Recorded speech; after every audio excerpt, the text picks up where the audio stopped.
Kung pagpapakain ng gulay sa mga bata ang problema ng maraming magulang, ibahin daw si Mami Sheila at Baby Scarlett. Baby Scarlett. Ayan. Oh. Ay, gusto niya yung okra. Oh my Matamis-tamis God. Kasi yan eh. 18 months old pa lang daw ay paborito na ni Baby Scarlett ang okra. Sa unang tikim, nagustuhan daw kaagad ito ni Baby Scarlett at umiiyak pa kung kukunin ito sa kanya. Talo pa ako ni Baby Scarlett. Hoy, kasi masarap ang Oh my okra. God. Manamis-namis yan, lalo pag sariwa. Umabot na sa halos 1.3 million views sa TikTok ang video na ito ni Baby Scarlett. Ayan ang maganda. Maganda. Parenting yan. Parenting. Oo, saka tama po dapat yan. yan, yung baby pa siya, sanayin mo yung kanyang panlasa sa mga ganyang Para pagkain. makondisyon pag siya po ay toddler na. Yes. Ang susunod naman po, ang Bida Kid naman, susunod talaga namang food is life. Pero sleep is life for din. Pero ika nga, why not both? Hindi na kinakaya. Inaantok na. Ayan na, habang kumakain.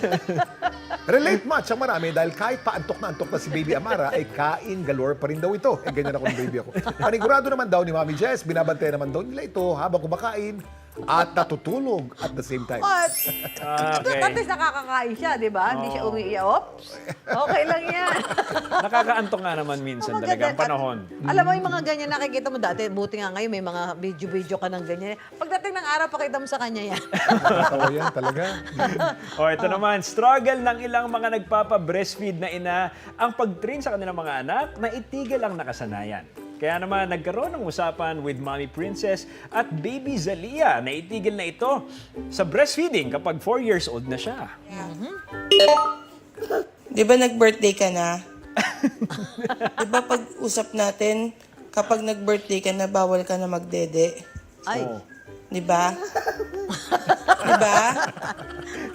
Di ba sabi ko kapag... Nang tanongin ni Mommy Princess kung ilang taon na si Baby Zalia, binababa niya ang ika-4 na daliri niya para raw hindi matupad ang usapan nila ni Mommy na tumigil sa pagdede.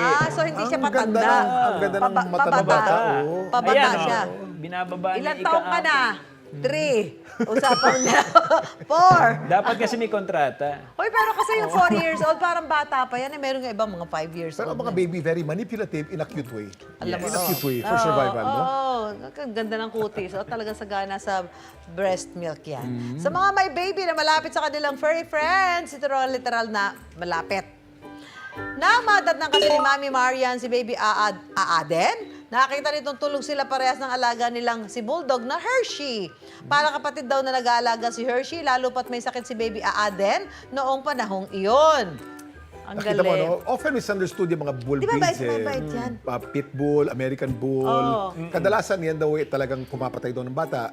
Depende yan sa breed. Oh, sa breed. Huwag lang yung fighting line. Huwag Ay, yung di fighting ba? line. Ay, kung ganyan gusto alagaan, alamin nyo, tanong nyo kay Kuya Kim. Bisiin sa'yo. Misunderstood. Yeah, super cute, super kulit, pero minsan lang sila maging bata, kaya dapat sulit. Sa mga gusto mag-share ng nakakatuwang video ng kanilang mga chikiting, Mag-comment o i-share yan sa Dapat Alam Mo Facebook page. Malay mo, ang iyong chikiting na ang susunod na bibida dito sa Just kidding!